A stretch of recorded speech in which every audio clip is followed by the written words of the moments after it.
Mood swing সবার হয়, কারো কম কারো বেশি। আপনার পাশের বাড়ির কাকিমার একটু বেশি হয়, তার জন্য সারাক্ষণ খ্যাচ করতে থাকে।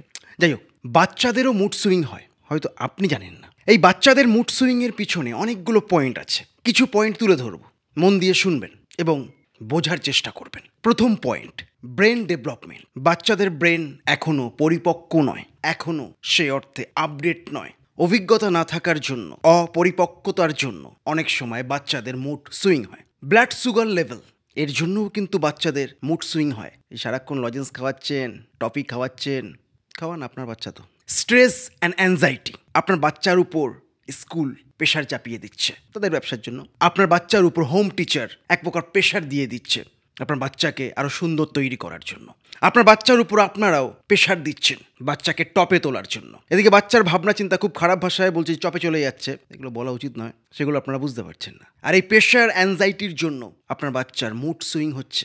আরও একটি পয়েন্ট হলো হরমোনাল চেঞ্জেস, সে কারণেও মুড সুইং হয়ে থাকে। তবে এই ডিজিটাল যুগে অন্যতম প্রধান কারণ হলো mobile, screen time, electronics device, সারাক্ষণ ঢুকে থাকা।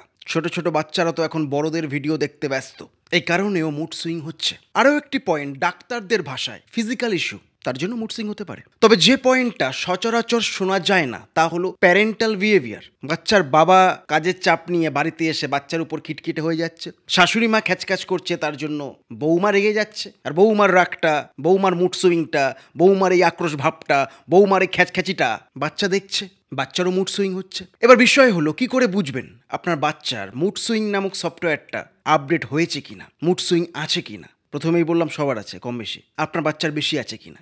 আপনার বাচ্চা অন্য বাচ্চাদের সাথে খেলছে, হঠাৎ করে আপনার বাচ্চা কেঁদে ফেললো। কেন কেঁদে ফেললো? আপনার বাচ্চার এগেনস্টে অন্য একটি বাচ্চা কোনো কথা বলেছে। আপনার বাচ্চা কোনো গ্রুপে মজা করছে, হঠাৎ করে গ্রুপ থেকে বেরিয়ে গিয়ে একা একা রাগী মুখ নিয়ে দাঁড়িয়ে আছে। কারণ কি? সেই গ্রুপে আপনার বাচ্চাকে বাকি বাচ্চারা সে অর্থে গুরুত্ব দেয়নি।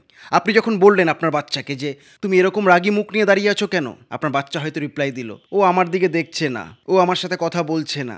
আপনি শুভ বুদ্ধি সম্পূর্ণ বাবা মা হলে আরো ভালো করে বুঝতে পারবেন বাচ্চার মুড সুইং হচ্ছে কিনা। আপনার বাচ্চার মঙ্গল হোক, যদি সম্ভব হয় আমাদের ইনডোর অ্যাক্টিভিটিতে যে কোনো একটি বাচ্চার একটি স্কুল ব্যাগের দায়িত্ব নেওয়ার চেষ্টা করবেন।